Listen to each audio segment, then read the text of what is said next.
Hello everybody, and just here, and welcome back to Gundam Witch from Mercury, episode 23. Far as we know, the penultimate one. Far as we know, there's only 24 episodes in the series, and everything will be resolved within this and the next one. I'm still unsure. Honestly, I'm still unsure. Okay, the matters of Ariel, Prospera, Suletta, Miorine, all of that could very well be resolved in just 2 episodes. But there's so much more. There's so much more to this world that has been established, that's been built up throughout the series, that it would feel like a waste to just end it there. So I hope we will get a little bit more. I'm not saying another 24 episodes. I'm not saying, a full movie, but at least a couple of OVAs, stuff like that. I would even be very, very fine with something similar to Zesto Shinai's for Symphogear, some cute little tiny moments between characters with some added depth, even in a super deformed chibi art style. That doesn't really matter all that much to me, but I really want a little bit more. I want the resolution to Pale, I want the resolution to Gundam Incorporated, I want the resolution to the Benerit Group, to the Earthian conflict. They could resolve all those things with a time skip and a slideshow, or with a collection of short little vignettes as the ending theme is playing in the final episode. And I guess that would be a way, but not quite the way that I would have liked. So, all that's left for us is to really just see where it's gonna go, and how it's gonna go, and how it's gonna end. And there is not much use, getting way ahead of ourselves. It very well might be that episode 24 ends up with an announcement of another season. Who's to say, right? Regardless, in the previous episode, the previous episode was essentially a preparation for the finale, a preparation for the final showdown, a resolution to some of the more, well, maybe not minor threads, minor things in the story, but things that aren't directly involved with the whole Quiet Zero plotline. So we got to some space station. I'm still unsure what space station is it. Is it Plant Queta? Probably not, because Prospera wants to head there to find something that she needs. Is it Asticassia? No, it doesn't look like Asticassia, so I'm not sure, honestly. But we got there. No, it was, I think, headquarters of the Benerit Group, because that's where Delling is. Yeah, it had to have been the HQ. So we know that Delling is awake. Important, not talkative much, but awake and alive. So he might still play a role in what we're gonna see. Pesky fucking eyelashes. Jesus, why? Suletta got back the title of a holder by fighting dueling Guel. It was another duel. This time with some regular classic fencing, with a rapier and a suit, and it was really out of nowhere. But sure. But sure, why not? Suletta won that fencing match and got back the title of the holder, got back the right to see Miorine. Well, maybe not the right to see Miorine, but kinda sorta got that right from Guel, because Guel was against it and he wanted to duel for it, and she won, of course. And she was able to get with her bride and convince Miorine to take the step forward, even if it brings you none. Miorine was, of course, depressed, her ahoge deflated, but as soon as she stepped out through the door on her own, the symbolism of the threshold strikes again. She wasn't pulled through that threshold, nobody invaded that space. She stepped through the door herself. Now her ahoge inflated back to her perky status, dressed up nicely, cleaned up, and she's ready to fight the world alongside Suletta. And no matter if she has a chance to win or not, which is very interesting. Of course, Caliban.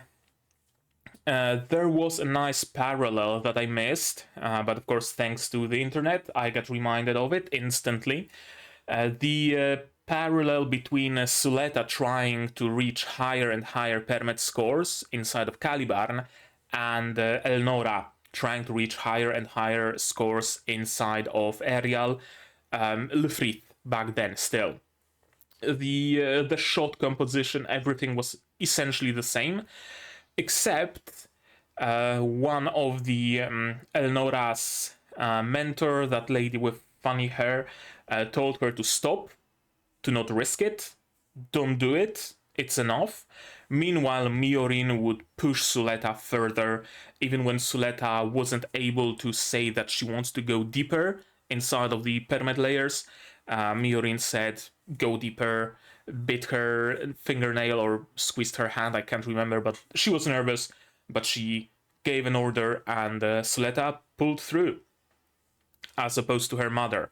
Suletta reached the permit score high enough for it to not have much of an impact on her, if I understand it correctly. I'm not sure if I do, but I think it is something like once you reach permit score 5, it maybe has some impact on you, but chances are you're not going to die even if you go higher. It's kind of like a, like a bump. You reach permit 5 and then it sharply drops off.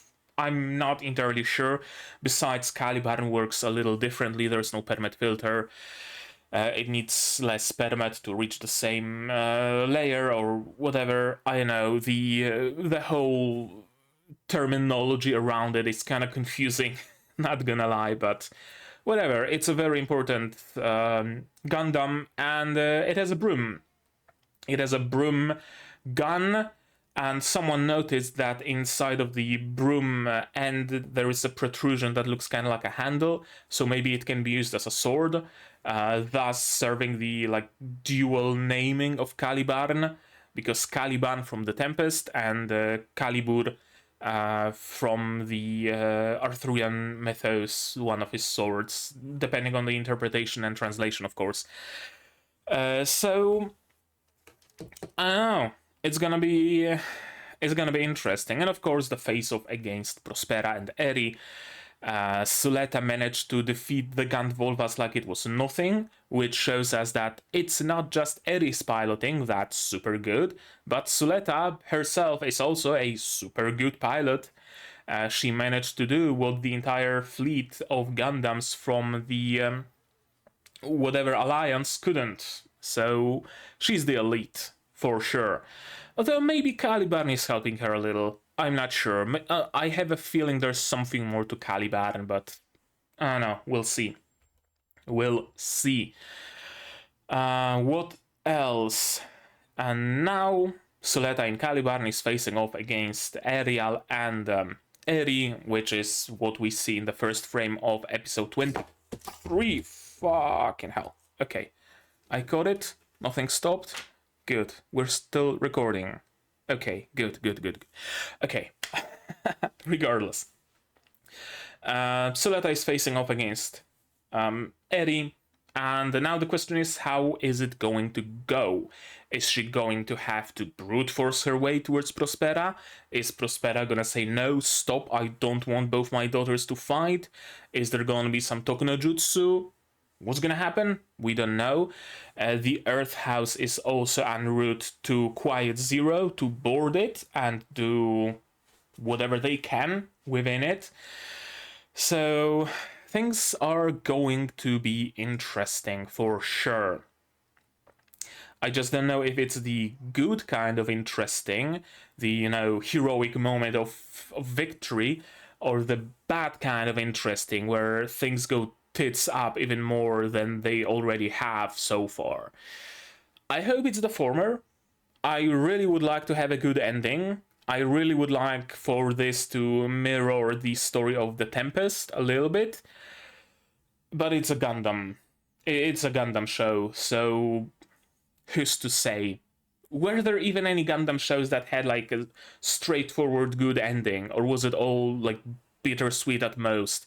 I'm not sure. I know I haven't seen any other Gundam shows besides this, so you tell me. You're probably much more versed in the Gundam things. As a side note, Aerial Gunpla is still unavailable pretty much everywhere in Poland. I tried ordering it, but it's nowhere to be found. But I will keep looking for it, and maybe I'll stream my first adventure with Gunpla whenever I can get my hands on it. I would order it from overseas, but the shipping costs are probably much more than the kit itself, so there's not really much point to that. I did order some merch from Japan once, and yeah, the shipping costs are exorbitant. Exorbitant indeed. Okay. What do I expect from this episode? I don't know. Again, it could go any which way. Prospera could stop them. Suletta could have to fight Eri. Eri could give up. Eri could win. Suletta could win. I don't know. I don't know. It honestly can go any which way. So I really don't have any expectations, pretty much whatsoever, when it comes to where the story is going to go. Had to mix my iced latte a little. Didn't bring a spoon, so had to use my finger. Okay, now we can start. I think I'm ready to get started with the penultimate episode and with the realization that there isn't much of Miorine and Suletta's story left. Possibly, maybe. Hopefully I'm wrong. Hopefully there's some more to this Gundam, but who's to say? As always, to watch this episode, you're gonna need your subs to follow along with me. I'm gonna need my sound to hear what's going on. And I'm also gonna have to ask you for your support, monetary, for example, on Patreon, linked in the description below, or not. Share my content, spread the word. It costs you absolutely nothing and helps the channel a lot still. And with all of that out of the way, we can start watching episode 23 of Gundam Witch from Mercury in 3, 2, 1, go.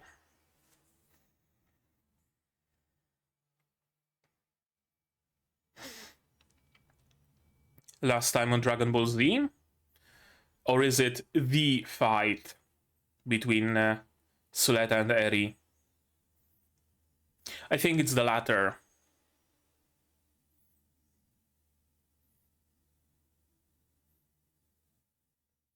Damn the animation.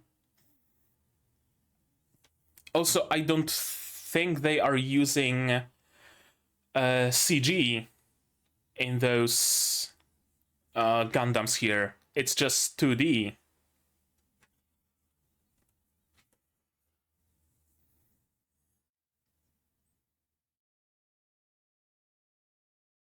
Nice stereo.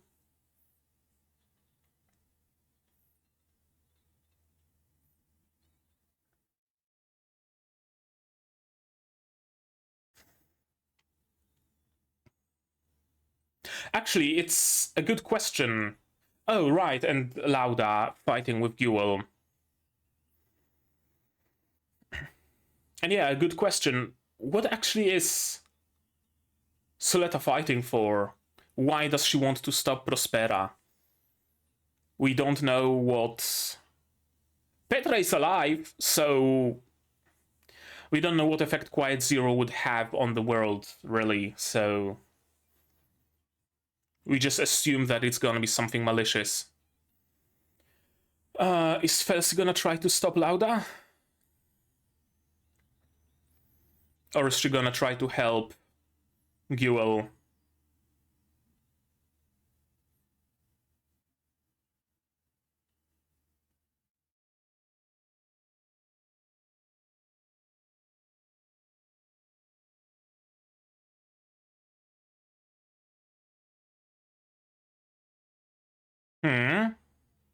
What's going on? Permit doesn't work no good?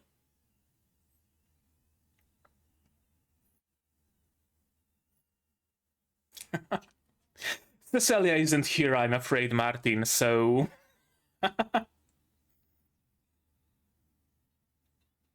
Apparently.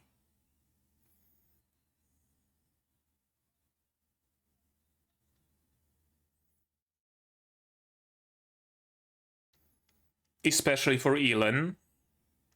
The keychain? The keychain, of course. Thank you. It wasn't shown explicitly that Suletta gave the keychain back to Miorine, but I'm glad that we have it confirmed that Miorine has her keychain. Good. Very good.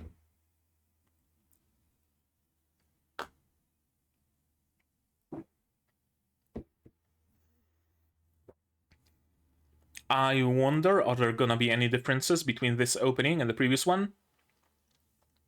I'll have to look for a side-by-side comparison. There's an account on Twitter that posts those every week, I think.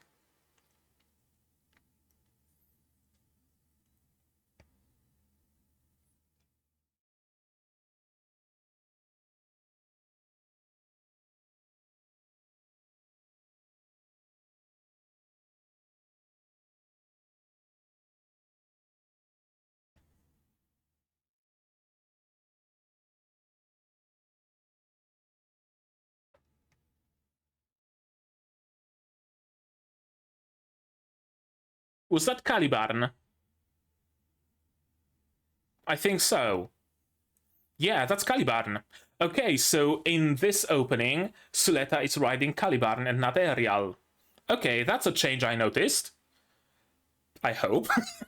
I hope I'm not just, seeing things. Also, what was that one Gundam with those, like, floaty gun bits with pink lights? Oh, here's my answer. Schwarzette. Yeah, Schwarzette has gun bits.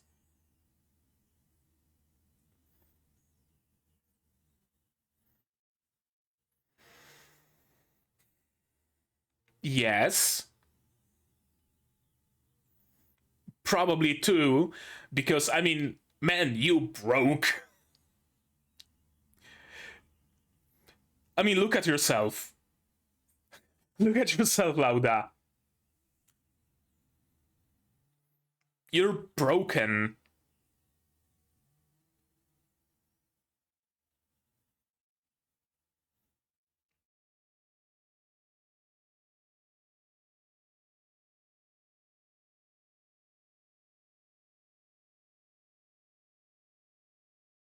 I mean, yeah, used to be, at least. At least before Guel went through a little bit of change while on Earth.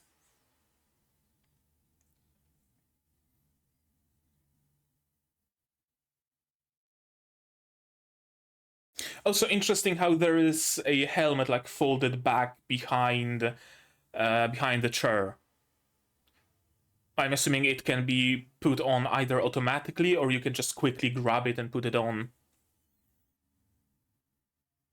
Oh, hello, Delling.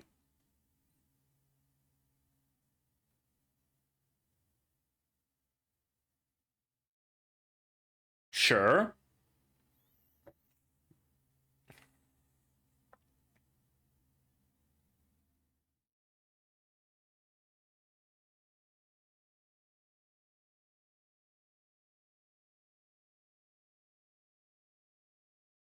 Yeah, still not quite back to full strength, but you gotta do what you gotta do.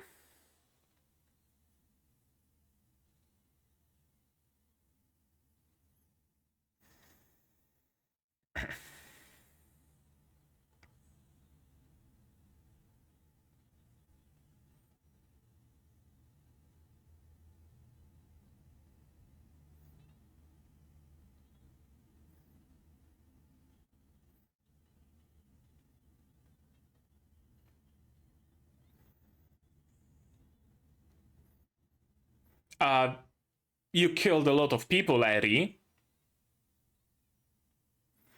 You killed a lot of people. She already has.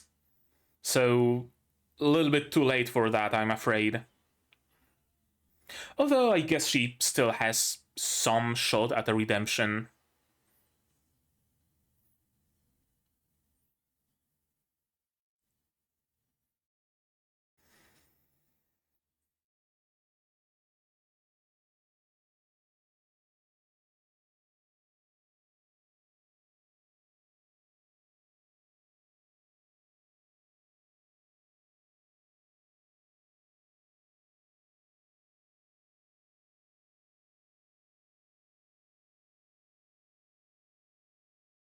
I guess I'm gonna have to kill you then.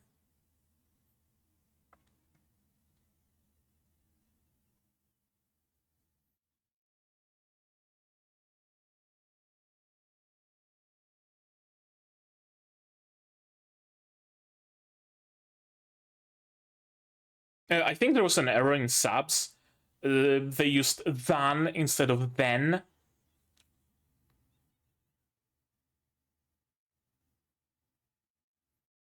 Comes from mother.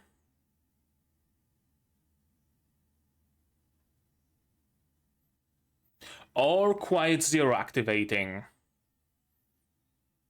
Or deactivating.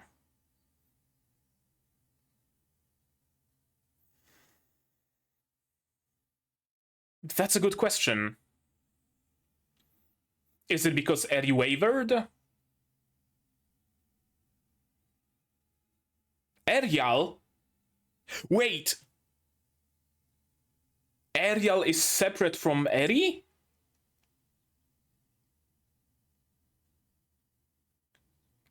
Or was it the main Eri that interfered and who's talking to Suletta is just a, you know, a gunbeat Eri?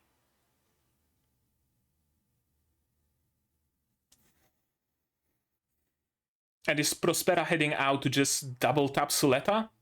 Probably.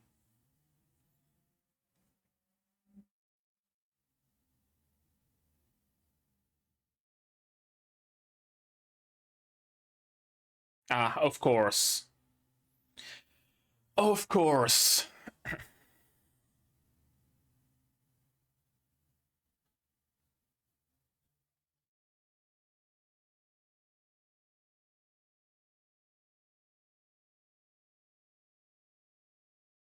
Nobody.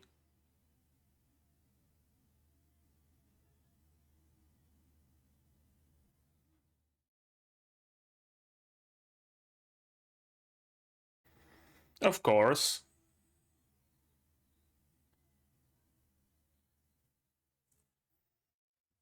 Okay, so everything for the benefit of Pale.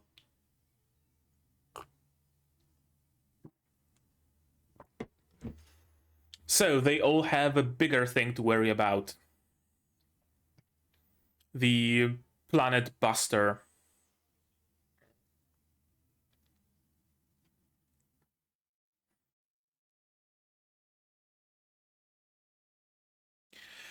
Okay, who's gonna die to Prospera's shots? Kananji? Either Bell or Kananji.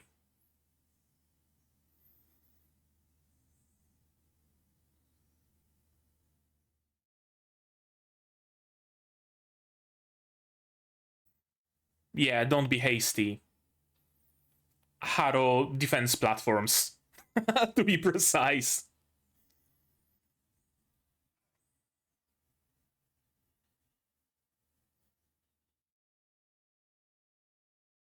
Yeah, and you're very much unfit for it.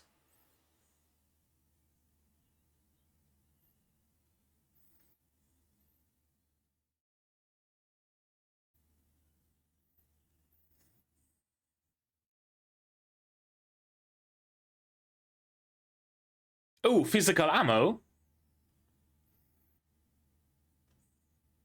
That's uncommon.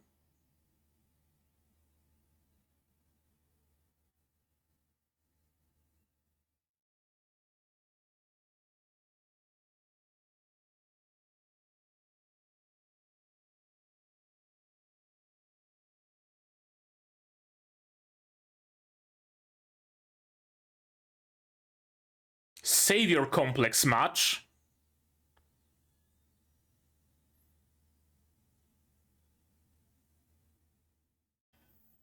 And who died? Guel?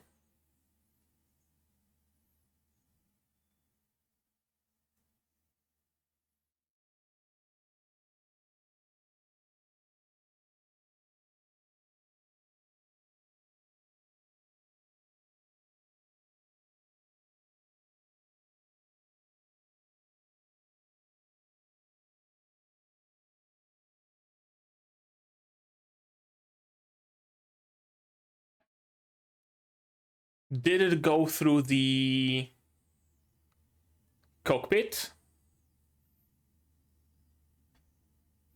It didn't.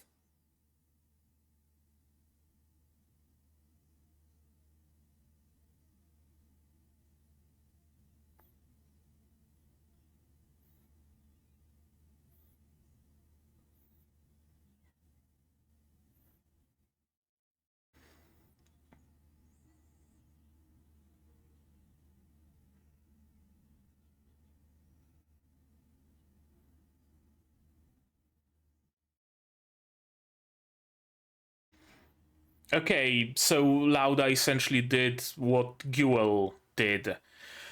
Guel killed their father. Oh? Oh, hello, Felsi. Yes! Thank you for being here, Felsi. Thank you for being the voice of reason.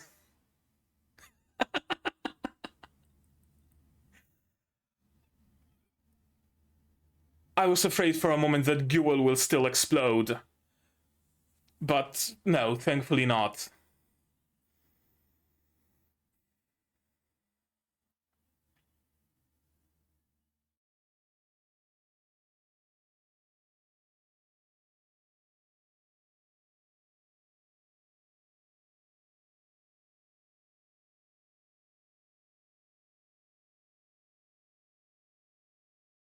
They could really use like some small little mobile suits for fighting indoors.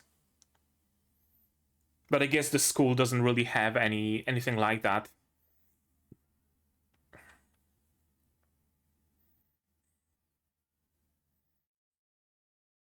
Okay, what are you doing exactly? Quod erat demonstradum?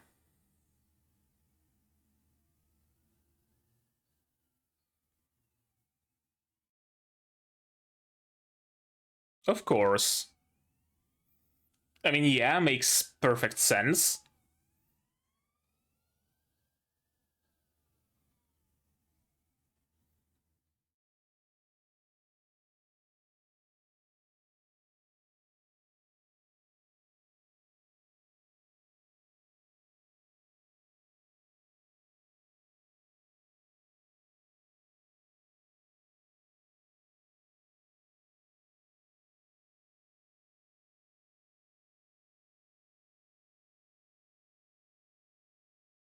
Sure.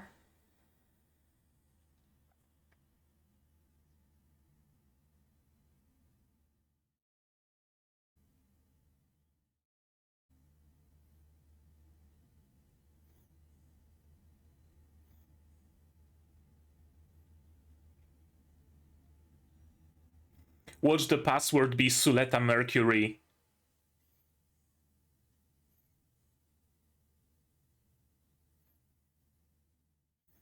Or Eric Tsamaya.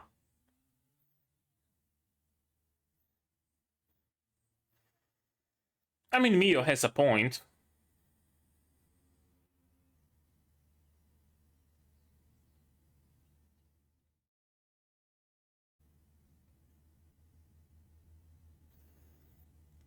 Is Elon 5 gonna die? Or whomst? Oh, hello. Too bad you missed, but at least you're doing something. Okay, those armored Haro units are very easy to destroy. Why have all the armor if it does nothing against a handgun?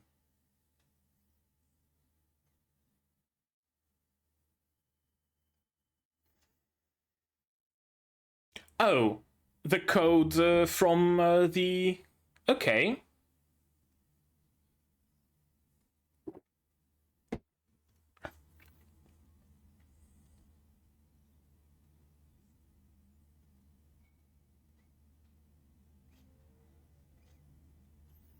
Better be fast, Mio.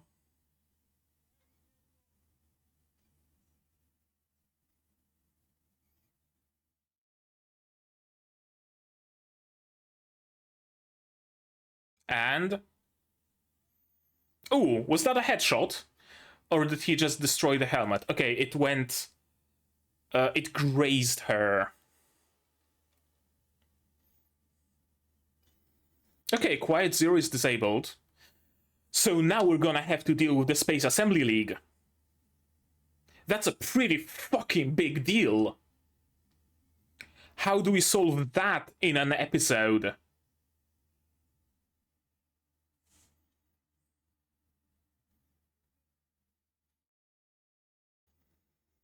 Prospera might have been defeated, but Quiet Zero is still operational. Unless they initiate some self-destruction sequence.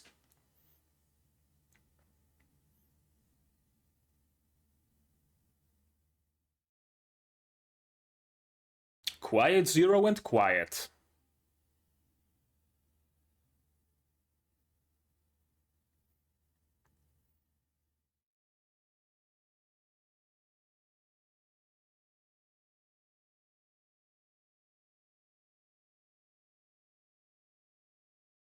Is Suletta okay?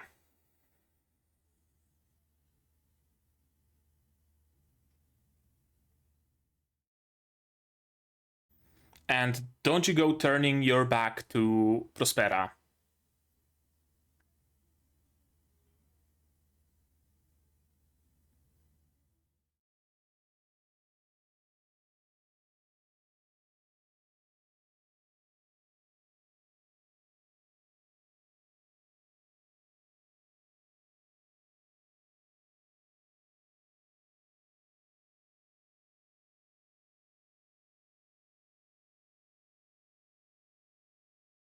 Okay, they're firing their laser.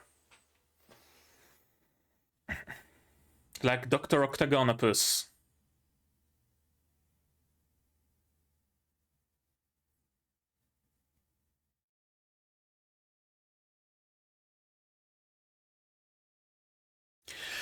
Okay, how are we saving this situation?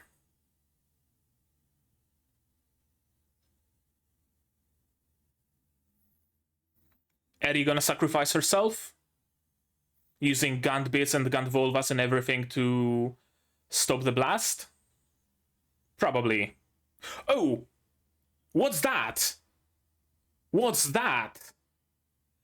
Those are data storm lines, but Prospera doesn't have her helmet. It's in her head.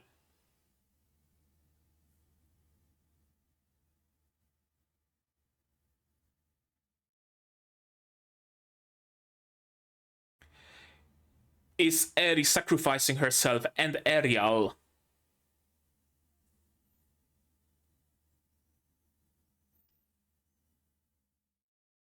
Yeah.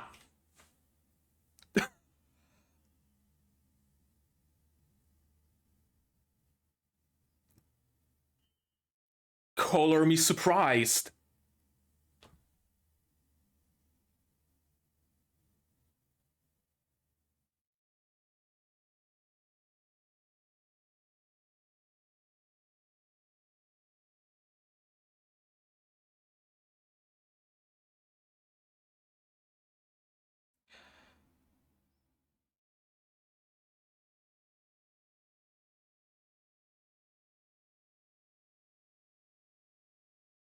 Okay, so Ariel is still a little bit remaining, but is Eri? I expected anybody to die in this episode, but not Eri. I expected Suletta to sacrifice herself. I expected Miorine to sacrifice herself. Martin, Chuchu, Nika, hell, Prospera, Belle. Never in my wildest dreams did I expect Eri to sacrifice herself.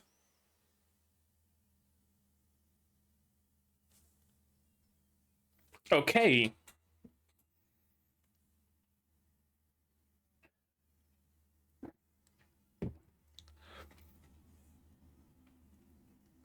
So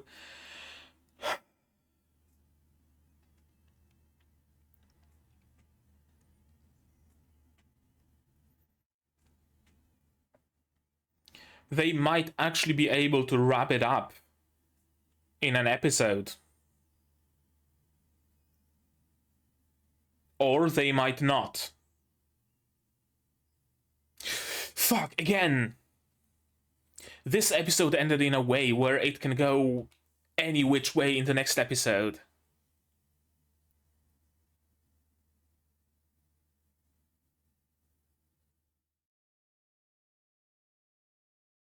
No, final episode. Well, I guess we have our answer. But how final? Final of the season or final of the series? Yeah, it's Copium speaking. And Hopium. The nice cocktail of the two. Okay, that was a great episode, so how about we watch it again? Shall we? I thought initially that we're gonna get some last time on Dragon Ball Z situation, but no, it's the continuation. Without actually telling us it's the continuation, because the previous episode ended with Eri just talking to Suletta, and now Eri is all out fighting with her. So that's a bit of a difference. Also, yeah, it's all drawn. There's no CG, which is wild. It's wild that in seemingly simple shots, and especially early on during the season, they would use CG, right? When the mobile suit is just moving on a catapult or something like that. But here, such a complex fight scene, and it's all drawn. Mad props. Mad props to the artists, to the animators, honestly. It deserves a round of applause.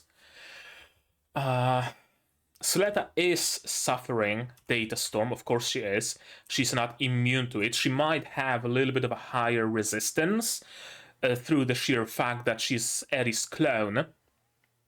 But she still suffers that. Also interesting that she still keeps referring to Eri as Eric. She didn't use the more pet name. Don't get in mom's way. This is all for Eric's sake. Go back to the school with your friends. This is a matter of for those of us who can only live inside the data storm. It brings up actually a very good question. What would happen if Suletta did go back to school? You know, just living at Asticassia, learning with Miorine and the rest of the Earth House, just having fun, making silly promo videos, working on their little Gundam corporation, and just having fun and checking off elements from her list. Meanwhile, Prospera and Eri are somewhere in the distance, somewhere in the background doing their thing. What effect would Quiet Zero realistically have on the lives of regular people? Because, sure, Quiet Zero can be used maliciously. It has been already in episodes past. You can use Quiet Zero to just control every single Permet device and do whatever, override them. You can override a country's or a planet's army and have it destroy itself. No problem, no big deal. You can explode everybody's toasters. You can show a Rickroll video on everybody's phones if you want. You can do anything. But does Prospera want to do that, though? That's a big question, because, and I think I already said it once, it's very possible that all Prospera genuinely wanted was a world for Eri. Simple. She would just turn on the Quiet Zero, expand the data storm into the entirety of the Earth sphere, into the entirety of the solar system, I'm assuming, and Eri can live within it. And everything works exactly as it did. And everybody lives exactly as they did. Except Eri can now walk among them. And that's the only difference. So, if that's the thing, then there is no real reason for Suletta or Miorine or anybody to fight against Prospera. Sure, Space Assembly League, sure, the Benerit Group, because they don't want to give up power and they are afraid, of course, but for a regular person, it would probably have very little bearing. Like, you'd say a vaguely ghostly girl floating across the street to a candy shop, and you'd snap a photo, post it on Twitter, and that's about the only change you would experience as a normal person.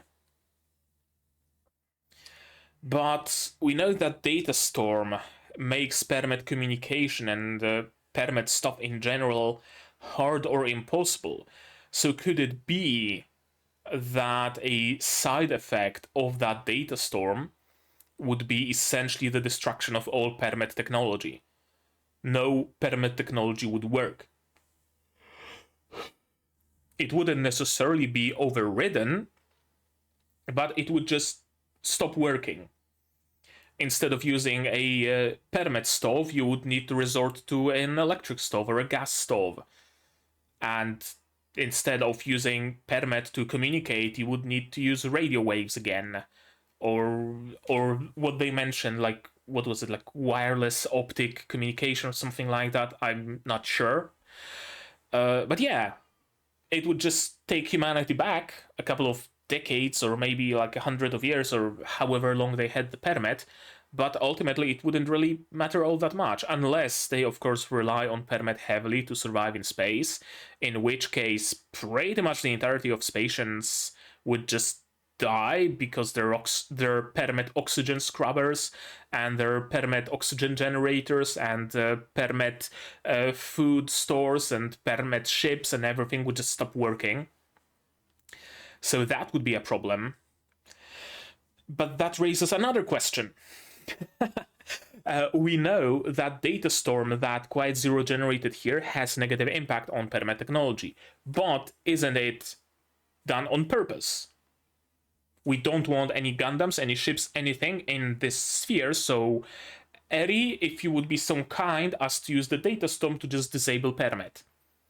And if she didn't do that, Permet would work normally inside of a data storm. Maybe. I mean, Quiet Zero is working somehow. All those Haros, I'm assuming they're also using Permet technology, and Haros are working just fine. So perhaps Prospera could create a Quiet Zero, global data storm that doesn't impact human lives whatsoever. It just allows Eri to walk among them. And that's it. I think I like that theory. I think I really like that theory. That she genuinely just wanted a place for her daughter to live in. There was no ulterior motive. That's all she wanted. Although, there's all that motive of revenge. Prospera did want to take revenge on Kenanji and on Benerit Group and on Delling. So would she have stopped there? Or would she have then gone for revenge? Or would she just be satisfied with being able to live with Eddie? We didn't really see much of her revenge plot recently. It was all just bringing Eddie to life, to the world, creating the data storm, creating Quiet Zero. There wasn't much about her revenge. You've gotta admit that. Interesting. Very, very interesting. The places it could have gone, you know? And of course, Suletta can't turn a blind eye to you guys. She has her reasons. Her reasons being, later on stated, that she doesn't want Eri to be a bad girl. She doesn't want Prospera to be a witch, right? She doesn't want them to do bad things. She doesn't want them to be mass murderers.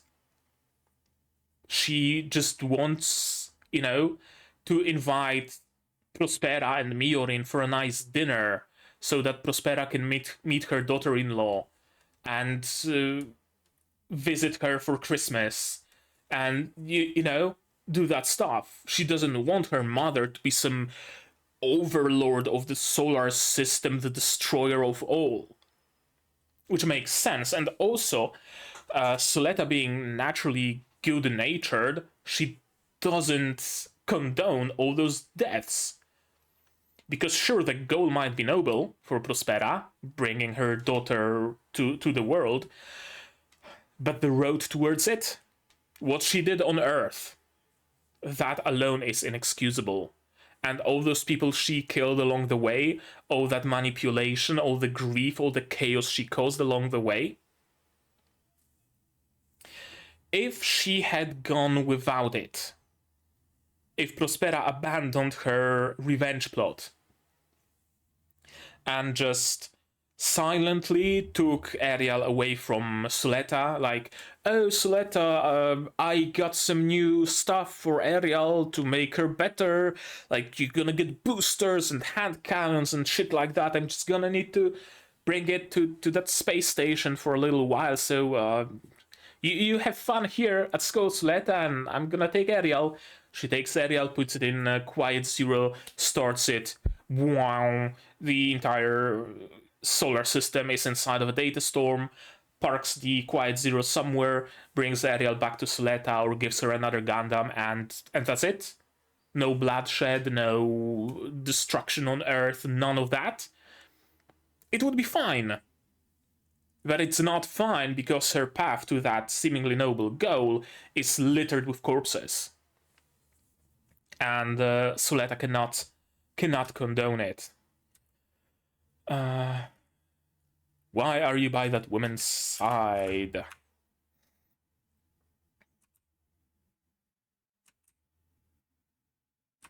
If Miorine hadn't brought Gundams back into the world, Petra wouldn't have... Did Miorine bring Gundams back to the world? No. Not really, Prospera did. So Lauda is really just looking at the news. I think that's why he's so against Miorine. He sees in the news that, oh, Miorine brought Gundam to Earth and just killed a bunch of people, and he's like, fucking hell, she brought Gundams back to life.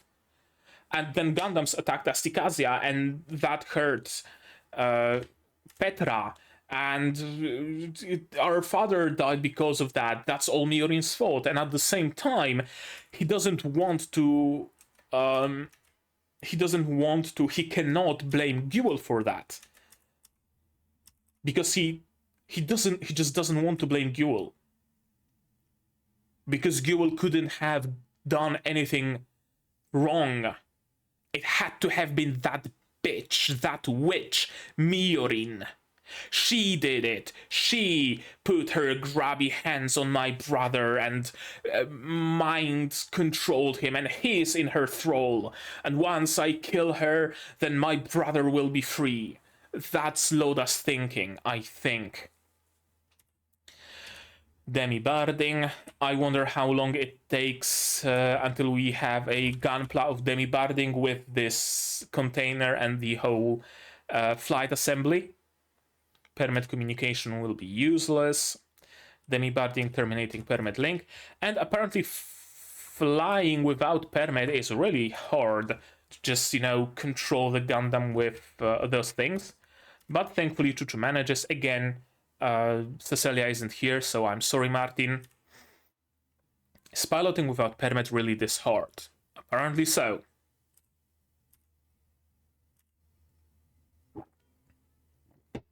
Unpleasant sensation, says Elon.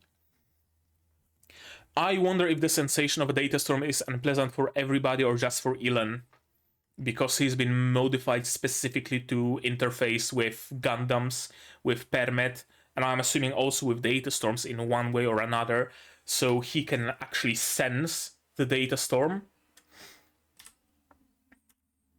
I'm really glad. I'm really, really, really glad. I was afraid. I was afraid that Miorine wasn't given this keychain. Because if she hasn't been given it, I could very easily envision a scene where it's hung up on a grave or something like that.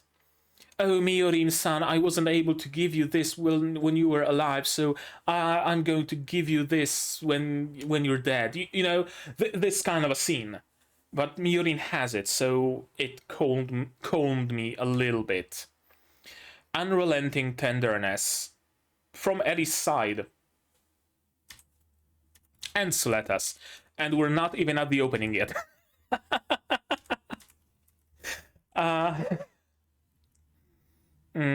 That's Caliban on the right, isn't it? So yeah, that is the change. And this is Schwarzet. Schwarzet wasn't there in the opening previously. And Caliban, of course, wasn't there either. And also, I don't think this scene was Miorine flying inside of Ariel, and I don't think she had the data storm lines on her face back when it was Ariel. I really like Schwarzet's weapon. Also, I really like the colors on Schwarzet. All of the Gundams have the permit glow that's like a single color. It's either red or blue or white, and I guess depends on permit score. It can also change, right? Lowest permit score, it's red, but Ariel can enter blue lines and then eventually white. This, first of all, doesn't have the pattern of permit lines. Second of all, it's dual tone. I really like it. I really like Schwarzet.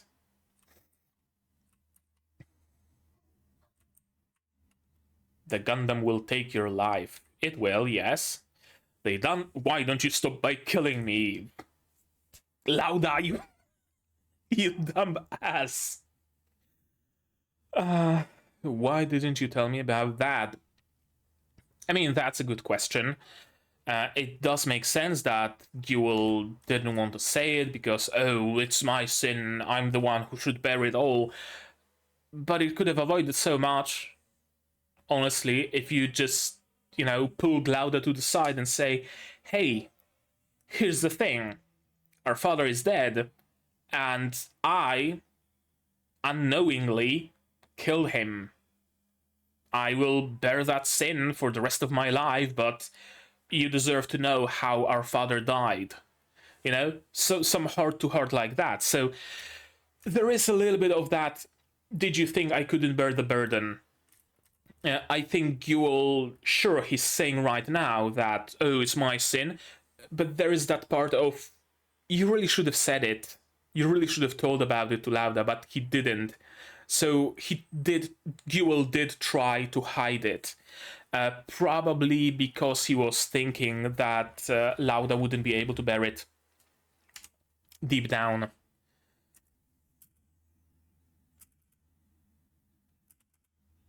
That's what's wrong with you, brother. That's how Miorine takes advantage of you and why you cling to her. That righteousness, that arrogance, that really describes Guel from before the Earth arc. Not so much from right now.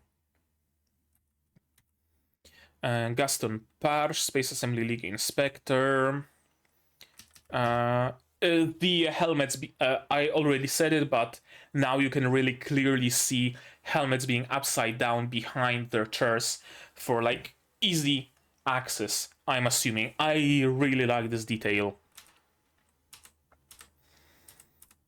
Corporate governance is still intact with our group because Miorine Rembran is alive. We request a convening of an emergency special session. Of course. A little bit of a stalling for time. I don't want to hurt you, neither do I. Mom wants Eddie to have a place in the world, indeed. But is it okay to gobble up all those fronts for that goal? Is it okay to kill all those people? To take lives? Is it okay to take lives? And Eddie's like, Eddie wouldn't do that. What? Did episode 21 or was it 22 didn't happen when Eddie just wiped the entirety of the Space Assembly League fleet? And then she says, but if they get in our way, Mom won't hesitate. Mom won't hesitate. I didn't kill them. It was Mom. She gave me the order to kill, so I did. It wasn't me. It was Mom. Kind of... I was only fulfilling my orders, right? I was only following orders. Kind of an excuse, a little bit. That's why I want to stop her. I don't want Mom to become some evil magician. Sure.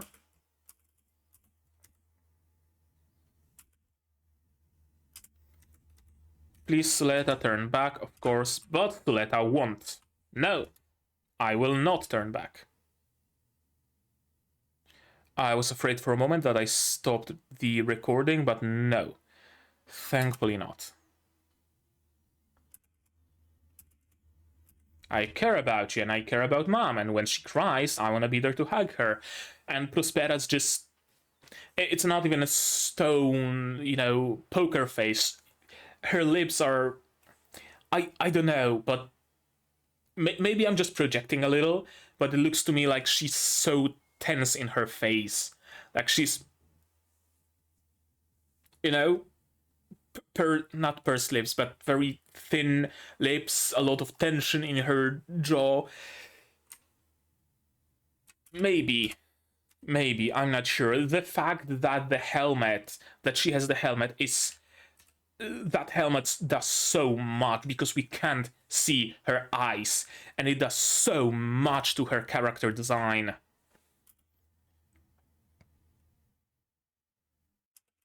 What a pity. I guess I'm gonna have to kill you after all. If you don't understand, Suletta, that I won't hesitate either. What's that?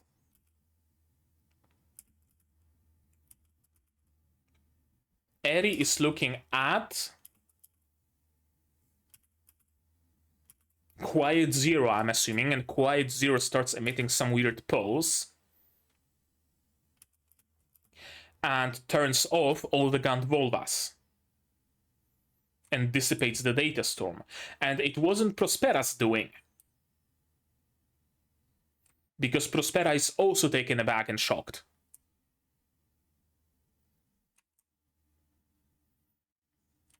So what happened? And now Eri looks at Ariel and asks the question why? Why do we interfere? The data storm can make our wishes come true.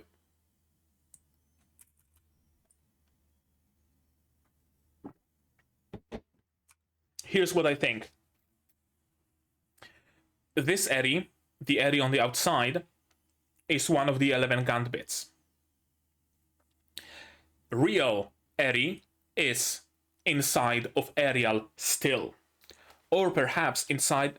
Well, Ariel is linked to Quiet Zero, so Eri being inside of Ariel might have an effect on Quiet Zero. And the real, actual, proper Eri doesn't want to fight Suletta. Because they are blood sisters, essentially. She doesn't want to do that. But the Gambits are somehow lesser. You know, they somehow have less of a connection to Suletta. They are somehow less human. So the Gambits are like, hell yeah, we get a world we can live in. But Eri has her doubts. Eri doesn't want to kill Suletta. I wonder if I'm onto something or not. Data interference is occurring, data storm's information density is degrading, and pest control. I was really afraid that Prospera is gonna fly to Caliban, to Suletta, knock in the cockpit. Suletta, open up, it's your mother. Suletta opens the cockpit, Prospera just bang bang, and just double taps Suletta on the spot. I was really afraid that's what's gonna happen. Because Suletta absolutely would have opened the hatch. There's no doubt that she would have opened the hatch. For Prospera, instantaneously. Thankfully, no. Assembly League HQ is calling on a secure line. Lagrange 1 has an interplanetary laser power transmission system. Okay, I actually wanna look more in depth at it. Lagrange 1 has an interplanetary laser power transmission system. Yeah. We'd like you to use it. And we know that this transmission system is really just an interplanetary weapon in a hiding. Quiet Zero analysis data, Quiet Zero Space Assembly League fleet comparative analysis. I'm not even gonna bother to read this tiny text because the font is illegible as it is. What about the special session that Delling requested? What session? We didn't get any information about any session. What do you mean, session? First I hear about it. Interplanetary weapon developed under the guise of a power transmission system. Of course they would have something like that. The big bad space government has to have an interplanetary weapon. Them's the rules of sci-fi. L1 Interplanetary Laser Transmission System, ILTS. I wonder what if it were to be mistakenly activated. Oh yes, whoopsie doodles, I pressed the button by mistake and I guess it fired just in the perfect spot. It'll devastate not just Benerit, but all of Lagrange 4. I wonder why. Is it so powerful as to destroy an entire sector? It didn't seem so. It seemed to be just about focused enough to destroy Quiet Zero and not, like, surrounding planets. Who will take responsibility? Oh, we will. Not a problem. We're just gonna do a press release, a little bit of a meeting with some other press. We're going to make up for it, of course. We will lead the rebuilding efforts, we'll donate some money to charity.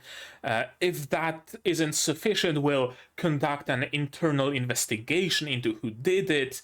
We're gonna find a scapegoat, throw them out, perhaps even put them in jail. Hit our chest a couple of times, mea culpa, mea maxima culpa, and everything will go back to how it was. Classic corporation and classic government move. And when the arbitration is over, of course, Pale wants to be in control of the group, because of course, Pale wants to do that. I really expected Kananji to die here. I really expected him to protect someone, perhaps Bell, perhaps Miorine with his own body, but No. Sec 12 something system control. Okay, those are just system controls or whatever. Can't very well hand it to a student. How does Elon have it then? Shutdown code. Hello. I wonder if that's another Gunpla that will be available. Probably. Harrow with guns and red glowing eyes. So this is a Gundam. Dun dun dun. With this, I'm a match for my brother. Are you? I can stop the witches and Miorine. Of course, he's laser focused on stopping the witches. He is Delling's son, after all. It's you who should wake up, brother. The crime of killing our father, the crime of wounding Petra. If you won't make that woman pay for it, I will defend the honor of the Jetark name in place of my brother, who is in thrall to a witch. Thrall appears yet again. I don't remember in what context the word thrall appeared in which from Mercury. I think it was in reference to Caliban. No, wait. In The Tempest, there was... who was referred to as a thrall? I think it was Caliban. I'm not sure. Man, I have The Tempest downloaded on my Kindle, and I tried to read it, but holy fuck, is Shakespearean English hard to understand for a non-native speaker. I'm assuming it's hard to understand even for native speakers. I'm gonna have to either find a Polish translation, or maybe there's some modern English translation, or maybe some play or a movie based on it that I can watch, because half the words make no sense. Half the words make no sense, and the other half I can kind of get the meaning of out of the context. I will shoulder all of their sins. I will. Loda Jetarg will. Like, Jesus Christ complex much? This is interesting. At the last moment, Guel turns off his weapon, because of course he does. I'm glad that Guel is alive, because I was ready to mourn his death, but no, thankfully, it's not his time yet. A nice bit of a flashback to the past. Also, interesting. This is just a regular, looking house with a tree, with some grass, with a nice fence, a little bit of a forest around, and then in the background you see tech. I'm not sure what it is, probably not smokestacks, probably the wall or some building inside of a space station. It leads me to believe this is a space station, but if you're rich enough, you can get some soil and plant genuine grass and have a nice little white house in the suburbs, except in space. And yeah, you can see there are some greebles on the wall, so it definitely is some sort of a space station. Loda is adopted. I'm not sure if it was mentioned. Probably was, but I just forgot. I thought initially, and we were supposed to think that Guel will just go past Lauda. But no. Instant hug. Now I have a little brother. How cool is that? And Lauda now realizes what he did.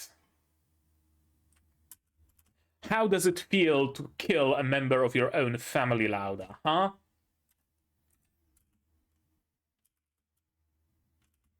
If you can't forgive me, Yeah, how does it feel, Lauda?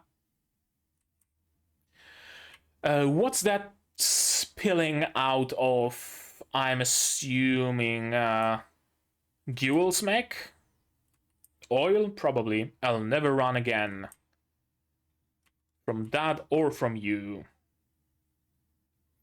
So at least you will never pilot a Gundam again. And he destroys whatever it is on the head of Schwarzette. If this thing on Schwarzet's head is so easy to destroy. And it just completely disables all the gun technology. Holy shit, that's bad design. Someone really designed Schwarzet badly. If just one hit or a grab of the head and all of the gun systems are out. I was confused, what's that? And initially I saw those few frames of something flying towards Guel, and I was like, oh shit, okay, Guel survived, and Lauda maybe wants to help him, like pull him out of the cockpit or something, but here comes, I know, maybe, what's it called? Maybe Cathedral, maybe Space Assembly League, and just shoots Guel's Gundam and blows it up, and we get a repeat from Elon 5 and Noria, where, you know, Noria get killed by a third party. But no, it seems to be some sort of a extinguishing foam? I'm not sure. How did you get your hands on it, Felsi?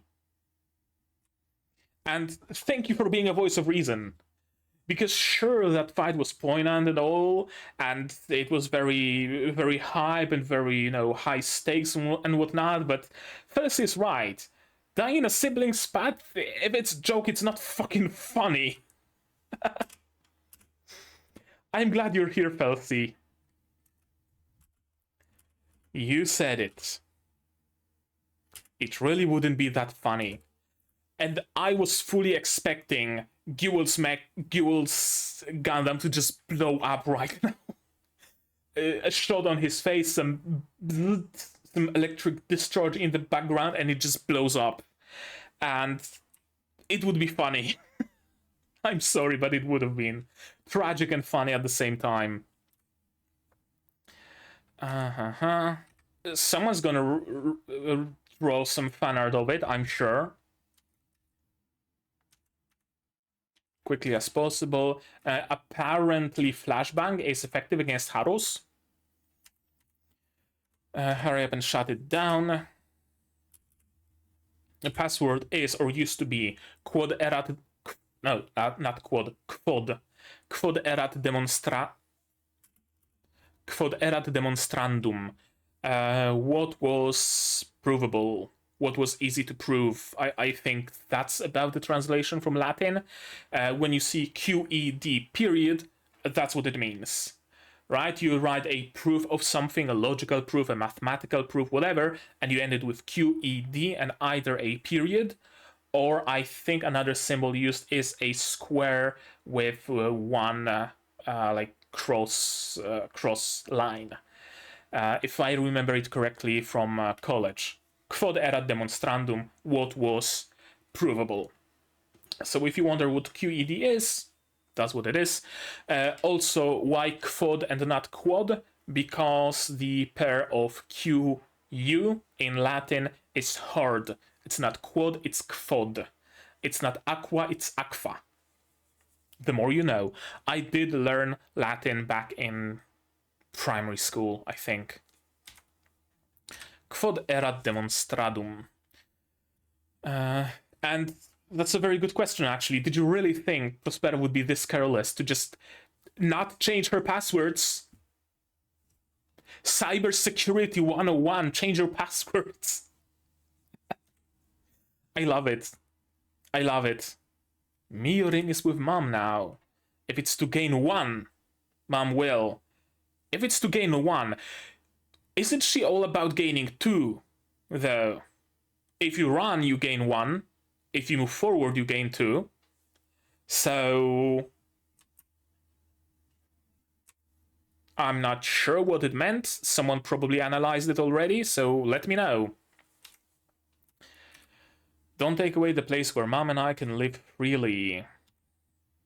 Ellie is the child blessed by Vanadis' ideas. Kinda. There's no place for her in this world, so I'll have to make one. Place where Ellie can be happy. Don't you care about Suletta? I do, but now she has friends like you. She doesn't need me. She does. She very much does. Friends can't replace a parent, not fully. Can you imagine how Suletta feels aboard the Caliban? And she was trembling with fear that she might die, but even so, because she cares for you both, because she loves you. If you're a mother, then love your daughters equally. God fucking damn it! It really was missing that like, god damn it at the end to drive the point home, but alas, it's none of your business. She doesn't even try to rebuke that. She's just, no, it's none of your business. I'm not going to discuss it. Because there's that little bit of a voice in the back of her head telling her that, hey, she's kind of right. I really should care about Suletta a little bit more, huh? Standard QWERTY keyboard, staggered, tab, shift, X. What's X? There's no control. There's a cool new X button. Besides, P is, I think, at. Interesting. There's a button with a plus, a button with an asterisk. Buttons dedicated to, like, lesser than, greater than, and a question mark, which are the same as on a regular keyboard. But they don't have secondary, like, comma, period, and slash. Slash is its own separate button. And we don't see any more of it because there's place for a few more buttons still. There's one button with nothing on it. How do you use this keyboard? Without, like, parentheses and a period and, you know, stuff like that. And, oh, I love it. That's C#. That's C#. The code. I'm gonna have to screen cap it and post it on the C# Discord server. And she's working with a JSON file. Name, TS show topmost, text, close action, font is anti, start position, size, can resize, maximum size, minimum size, padding, topmost, bar height, bar back color, fore color, back color. I think system drawing color. I think it's JSON settings for a desktop app. And it's the window settings. What padding should there be in the window? What color the border should be, the top bar, and stuff like that. Oh, that's great. Oh, that's great. Wait, yeah, using system collections generic, link you text JSON nodes, system threading tasks, JSON object to JSON, class base form. That's WinForms code. That's WinForms code. Okay. Usually they use Python for, like, random code, but no, this is start server, this invoke pipe data.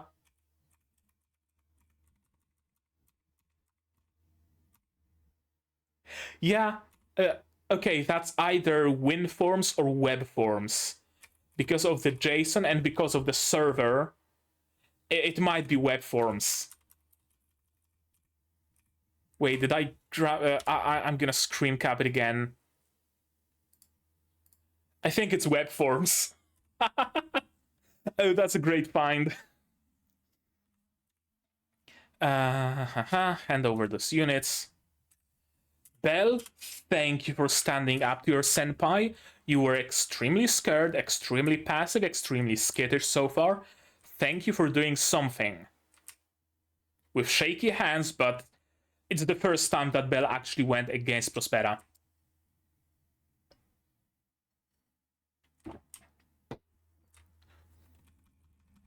Also, she's hitting those Haros in the armor, and they just fizzle out and blow up and become defunct. Why have all this armor if it doesn't do shit? Like, I could understand it if hit directly to the Harrow would do something. I think Elan later shoots the Harrows directly, because I'm assuming Harrows aren't particularly armored, but hitting the armor, what? I mean, good for them that those are very shittily made sentries, but still. Also, if Harrow is vulnerable, you'd think there would be some layer of armor over it, but I digress. Thank you, Elan, for being cool. Oh no, so he didn't have the gun. He got the gun from... Or no, did he lose the gun? Or did he get the gun from Bell? I'm not sure. Bang, bang. Couple more Harrows are out.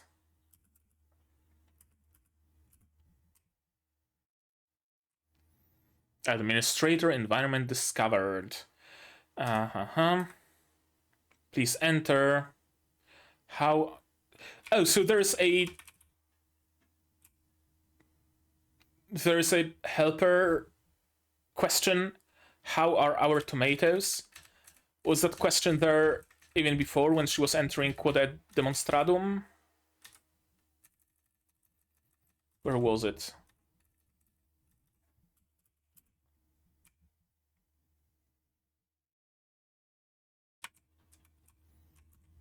No, it wasn't there before, but now there is a helper question somehow for some reason. I don't know, maybe that's what she hacked. Meta system administration, startup control, energy management, permission management, Notret. Oh, Notret with the with the tomato icon. Okay, so if I read it correctly, Miorine isn't trying to hack into like the main admin account. She's trying to hack into Notret's account, probably, and Notret has the password as what's in the genetic code.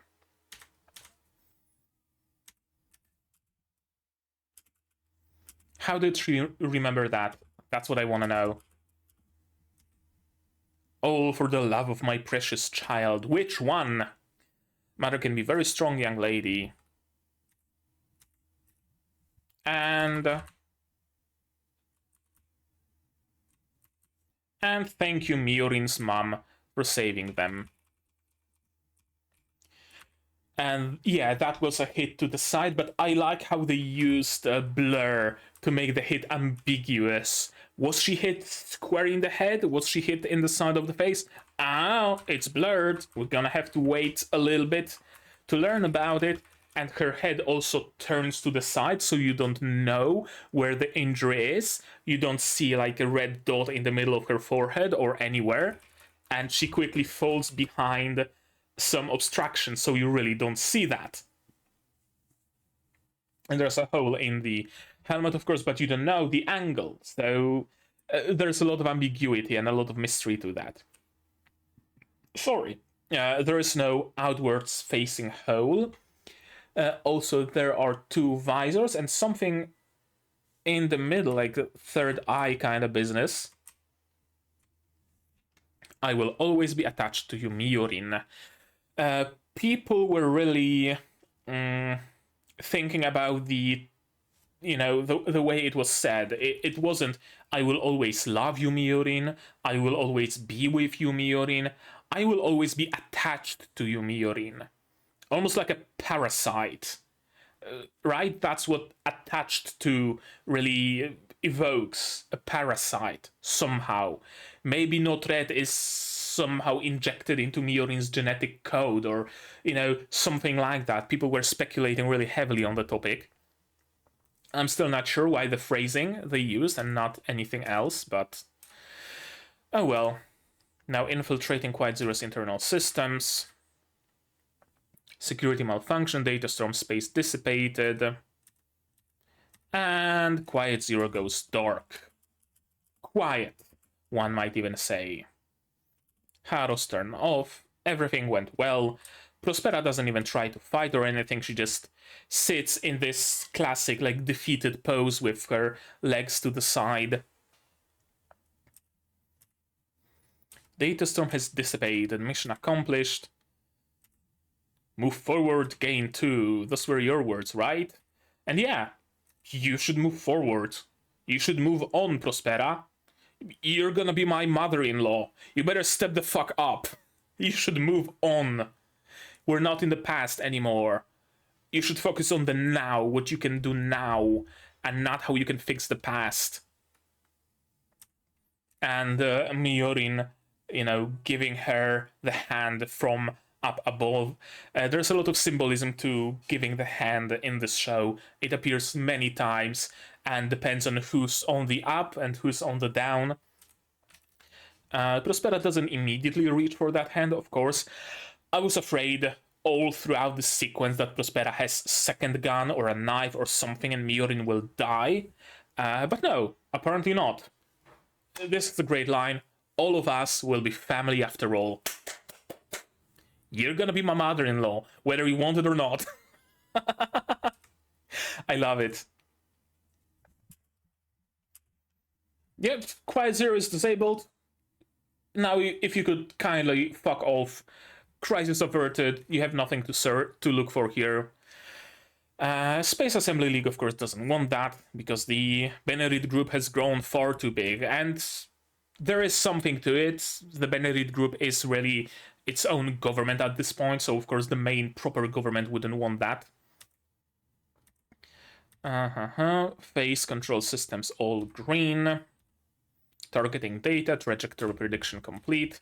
And Elon is just there, not even saying anything. That's another plot line that still remains unresolved. Elon 0 versus Elon 5. There has to be something between them. Something has to happen. One of them has to die or something. I don't know. Eri, of course, feels it.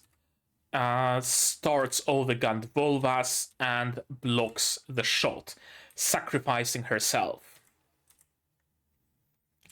At the last moment, looks at Suletta and smiles briefly, and then vanishes.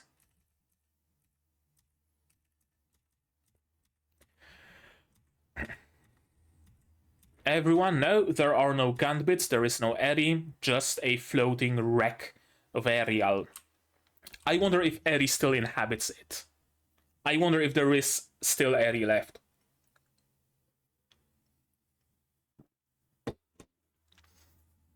After all, Ariel has been beat up pretty badly before, and that didn't really have any effect on Eri.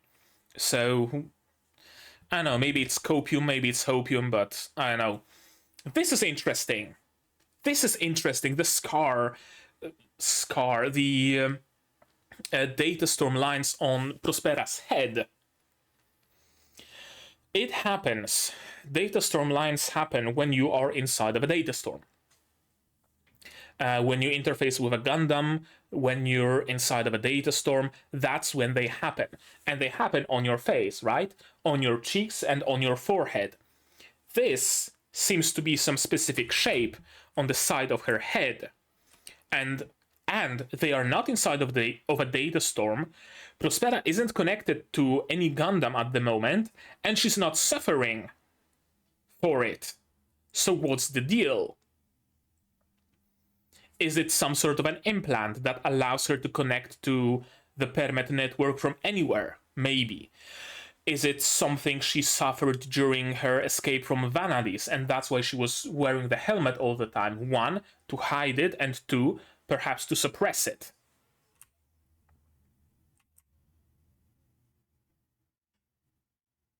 And here comes the ending. There were some really cool theories about the ending. That there is single Suletta, and she splits into 5 Sulettas. That perhaps the Gambits aren't like physical clones of Eri, but rather mental clones. And if you split your personality into multiple parts, you bear the load better. So maybe at the last moment or through some impulse, Suletta will split her personality, her mind, into 4 other Sulettas, and that's how she'll be able to go into higher permit scores and get gun bits and whatnot. But no, it seems to be just a nice visual and without much deeper meaning to it. I'm still waiting for this scene. Lose her Suletta in a dress, dancing with Miorine in a dress. If that's not like, you know, a prom or something, if this show doesn't end with a prom dance or something like that, I'm gonna be angry, or at least unhappy, or at least mildly irked. The final episode. How final is final? That's a question. And we end with Guel and Loda, of course. Oh boy. That was an episode and a half, wasn't it? A lot happened in this episode, and it really makes me all the more unsure as to whether we will wrap it all up in episode 24 or will there be another season or something. I'm not sure, because the thing with Prospera and Eri and Suletta is pretty much done right now, right? Quiet Zero is disabled, Eri is dead, which means there's no reason for Prospera to create Quiet Zero, and there is no means for Prospera to create Quiet Zero, so that matter is resolved. The main point of the story, the main drive of the story, has been resolved. Simply and easily and quickly. But there's so much left, right? Elan 0 and Elan 5. Lauda and Guel, the future of the Benerit Group. What's going to happen to Pale? What's going to happen to the Space Assembly League? What's going to happen on Earth? What's going to happen with the Earth House and Asticassia? What's going to happen to Prospera now? What's going to happen with Suletta and Miorine? There's all those questions, and I'm not sure if all of them will be answered in just a single episode. If episode 24 was a collection, was a time skip and a collection of vignettes after a time skip, they could probably fit it all inside of episode 24 and essentially treat it as a prologue. But it doesn't seem on brand for this show to me. To have a clip show, to have a collection of vignettes and just close off the story like that. So either we end the main story, the main plot, in this season, and future season comes when we have to solve the problem of the space assembly and of the war on Earth and stuff like that, or it just remains unresolved. Or, I guess another possibility is another show in the same universe, not with Suletta and Miorine as the protagonists, but with someone else as the protagonists. Perhaps after a time skip, trying to deal with the Space Assembly League, trying to deal with Pale, trying to deal with all that stuff. That's a possibility. The main character, the main protagonist of that hypothetical show might not even be anybody we know, just a random student of Asticassia, or maybe just a random government official, or even fucking Kananji. Why the fuck not? You know? I wonder where they intend to go with it. Because there's no chance in hell that in just a single episode they wrap up everything. So either we have some loose ends, or episode 24 is not the last episode.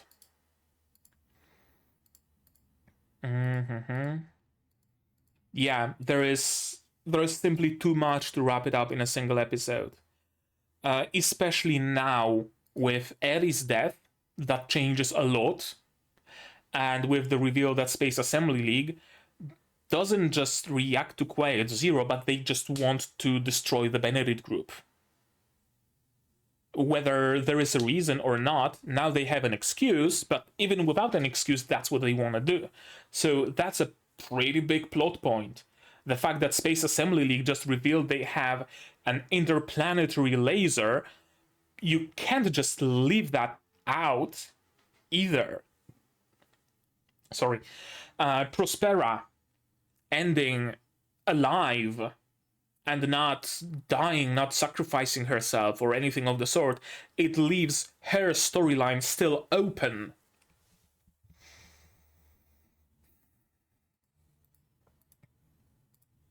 Yeah, this episode really makes me think there's still so much to show. There's still so much to see.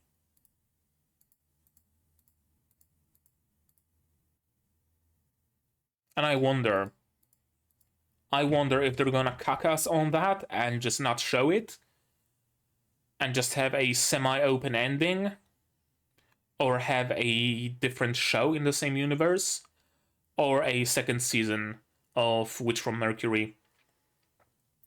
Wouldn't surprise me if they went the Symphogy route of having a proper ending to the season, but open enough for future seasons to still possibly be made if the reception of the first one is good enough. And from what I hear, the reception of Witch from Mercury is amazing. People love it. It brought the earnings of the Gundam company, or whatever the fuck they're called. I think Bandai Namco. I don't know. I'm not sure. Whatever. It brought their earnings like 2 billions up, or some ridiculous figure like that. So they would be stupid to discard this world, to discard this franchise just like that. They would be incredibly fucking dumb to do that. And I don't think they're stupid. I don't think they are dumb. I think they will try to milk this franchise, and honestly, I'm fine with that. I'm fine with some milk, some Gundam milk. Absolutely. I really didn't expect Eri to be the one to sacrifice herself. I really, really honestly didn't. I expected anybody else to die. Literally anybody else. Not Eri.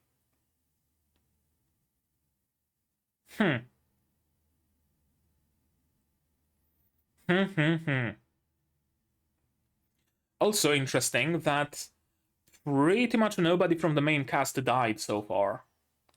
Ilan 4,